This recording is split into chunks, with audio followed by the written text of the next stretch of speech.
నిర్మల్ జిల్లా సాంగర్పూర్ మండలంలోని చెంచోలి బి గ్రామంలో నూతనంగా ఏర్పాటు చేసిన భీమన్న ఆలయ శిఖరయాత్రం విగ్రహ ప్రతిష్టాపన కార్యక్రమాన్ని ఘనంగా నిర్వహించారు. వేకువజాము నుంచి ప్రత్యేక పూజలు నిర్వహించగా గ్రామస్తులు పెద్ద సంఖ్యలో పాల్గొన్నారు.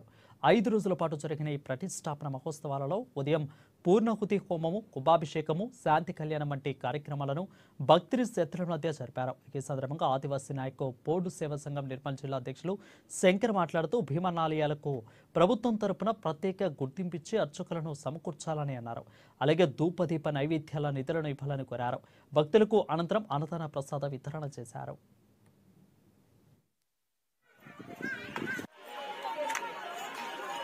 జై భీమన్న, జై జై భీమన్న. ఈరోజు చించోలిబి గ్రామంలో శ్రీ శ్రీ శ్రీ భీమేశ్వర శివ పంచాయతన గుడి విగ్రహ ప్రతిష్టాపన కార్యక్రమము విజయవంతంగా మా ఆదివాసీ మహిళలు మరియు యువకులు అందరూ కూడా 5 రోజుల పండుగను జరుపుకోవడం జరిగింది. మా ఆచార ప్రకారంగా ఆచార వేదాల్లో భాగంగా భీమునికి జలాలతో అభిషేకాలను చేయించి తదనంతరం కళ్యాణాన్ని నిర్వహించడం జరుగుతుంది. ఇది మా ఆదిమ గిరిజనుల యొక్క ఆచారము. ఈ ఆచారాన్ని మా మహిళలు, మా కులస్తులందరూ కూడా తూచా తప్పకుండా పాటిస్తూ చాలా పవిత్రతతో 3 రోజులు ఒక్కపొద్దు ఉపవాసాన్ని పాటిస్తూ ఈ కార్యక్రమాన్ని కొనసాగించడం జరుగుతుంది.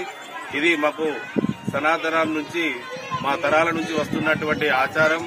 ఇటు ఆలయానికి కృషి చేసినటువంటి మా కుల సంఘ సభ్యులందరూ కూడా, మహిళలు మరియు యువకులు, మా కుల సంఘ సభ్యులందరూ కూడా చాలా కష్టపడి ఈ ఆలయాన్ని నిర్మించుకొని నేడు ఈ విగ్రహ ప్రతిష్టాపన చేసుకున్నందుకు మాకు చాలా సంతోషకరంగా ఉంది.